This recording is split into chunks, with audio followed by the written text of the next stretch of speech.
murashobora kwiyumvira muti none mugabo aba bagangesiteri baza bararengeye n'umukuru w'igihugu, baza bararengeye inzego zose. Turabona muri Joto duhimbaje no musi tubona yuko mu gihugu cy'u Burundi hari ingorane hambaye, aho ivy'igihugu biriko biraribwa bikanyuruzwa ku mugaragaro n'akagwi twege muri aje twise akagwi k'abagangisteri badakogwako, aho bafata bakivye igihugu n'ugize ngo avuge igihano bamuha baramufunga, uwundi ari umuntu muto agize ngo amahigwe hariho abacaza ashirwa mu mvuto ntazo uvuga, ari umutegetsi nawe aca habwa igihano cyo guca kugwa mu kazi.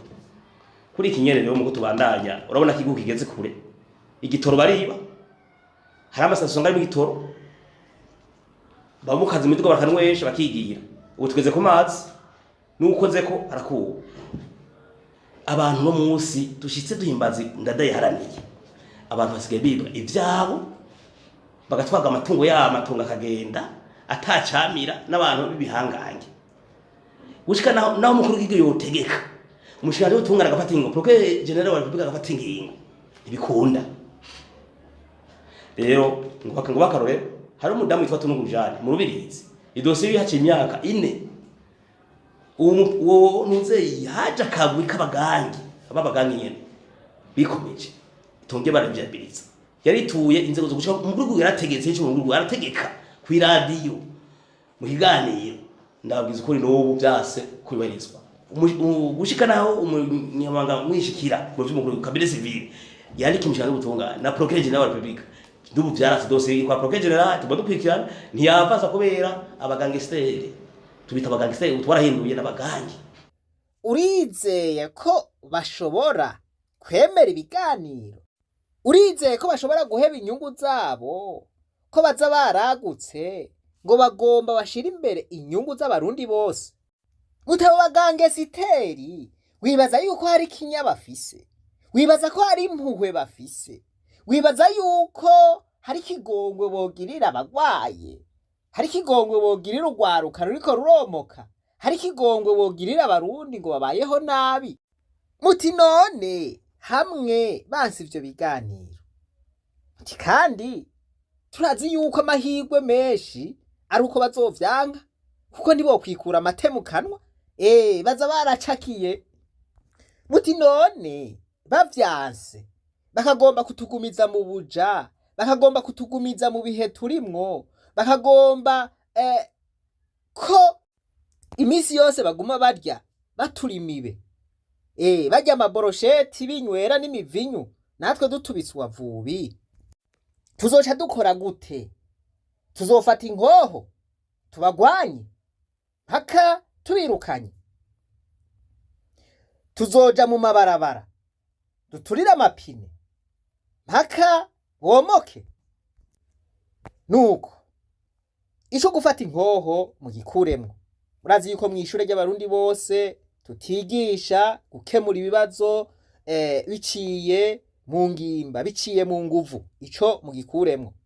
Mwishure ry'abarundi bose ntitwigisha gukemura ibibazo biciye mu guturira amapine canke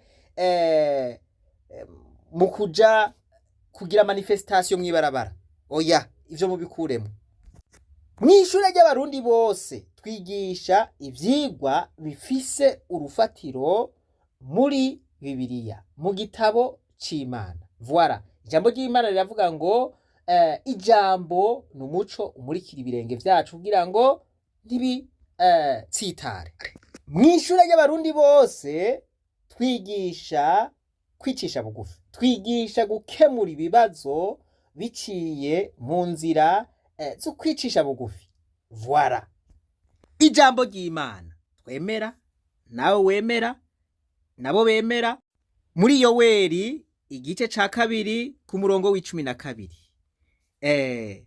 riravuga ngo enda naho bigeze iyo hose nikuhoraho agize, nimungarukeko n'imitima yanyu yose. mwisonzesha murira muboroga. Murashobora gusoma ibikurikira.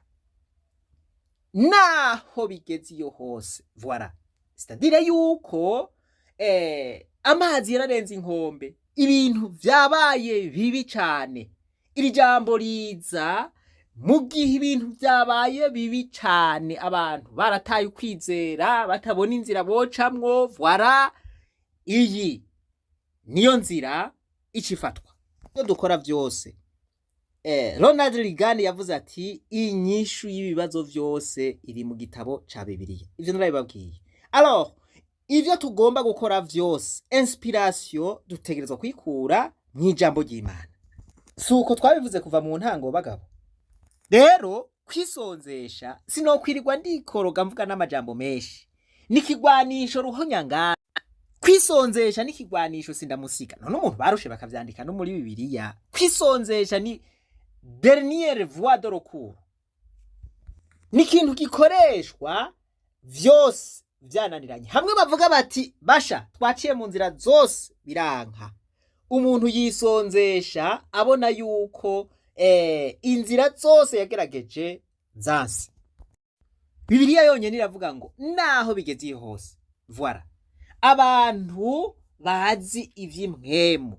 Ubaze umupasitori, ubaze umupatiri, ubaze umushehe, azokubwira yuko kwisonzesha ari ikigwanisho gikomeye. Aha ndavuga ababizi, umuntu azi neza ivy'imwemu.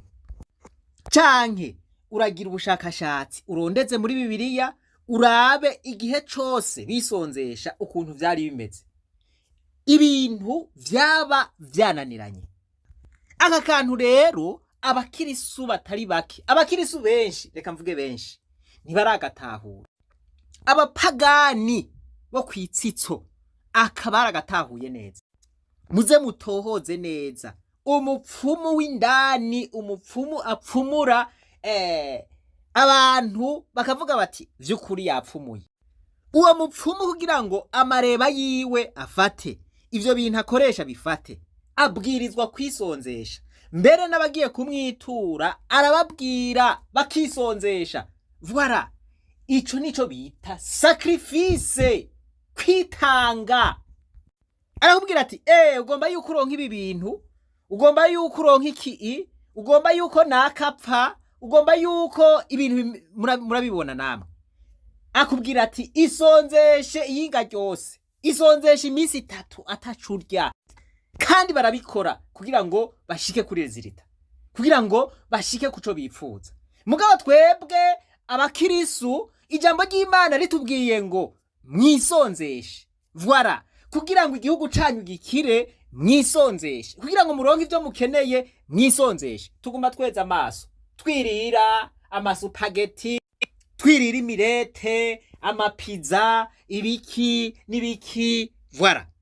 Ibi rero sinokwirirwa ndabitako n'umwanya, bitunaniye, bizohore bitwinanirira, twigumire mu buja, mugabo ntituzovuge ngo inyishu canke inzira zuko twobivamwo ntiziriho. Voilà, tuzovuge duti twaratinye kwitanga, twaratinye gutanga ikiguzi, twaratinye kugira sacrifice. None ico kintu twoshika ko kinini gikomeye tutagize sacrifice ni giki? Ababubahwa bobo barabizi. Sinzi ko babigira mu buryo bwiza, ariko iri banga bararizi. Aha turihe? Aha turi mu vy'imhemu. Harya ibintu vyose, ibintu vyinshi bipfira mu mpemu. Aha mu Burundi muri uwo mwaka nyene harigeze igihe haraza impwemu mbi iraboha neza igihugu cy'u Burundi, ariko Imana yarasa. Yaraje iraboha. Abakozi b'Imana twakoranye turiko turasengera igihugu barabizi. Harateye igihe ndondera umuti wose wo bubaho kugira ngo abene gihugu mbone bamerewe neza, ndawubura. Gushikaho njunjumirana nyene ngasenga simbone na kimwe, ngasenga simbone na kimwe. Biranga. Ndavuga nti ahantu mbuze umuti ngasenga nkabura umuti aho ndondera ipfundo riri ngo ndaripfundurure. Ahantu harakomeye. Ico nakoze nabwiye umutambukanyi wanje yagiye yumva ndamubarira itegure ejo tuzokwisonzesha dufate iminsi 9 yo gusenga. Hanyuma namubwira uko kandi umenga ndihuta kuko hari amawasiwasi. Hanyuma aritonda neza nza numva arambajije ngo none ko kariyo tuwateguye nevene igisabisho cy'iminsi 9 ko duhora tuba twavuze ivyo tuza gusengera ngo none ubu nibiki ko namubwiye nti ejo ninaje ntavyo ndabona ndakubwira. Hanyuma niho munywa ndamubwira nti jewe maze igihe ndiko ndasenga ngo ndabaho mfundura ipfundo riboshe nahabuze vyerekana ko ari shetani yaboshe Burundi. Iyi minsi 9 rero dusenge kugira ngo iyo shetani ibohore Uburundi. Ku munsi ugira 3 nagiye mbona irembo ryugurutse. Ku munsi ugira 3 narasenze ndi mu biro biranka gushikaho numva inkomezi nkumva yuko koko meze nk'uwajegeye ndasohoka navuga nti ndatashe gukorera muhira. Ngincinjiye mu modoka atari minota 2 ndagenda niho naza numva ikintu kimeze nk'ijwi ngo gira uku.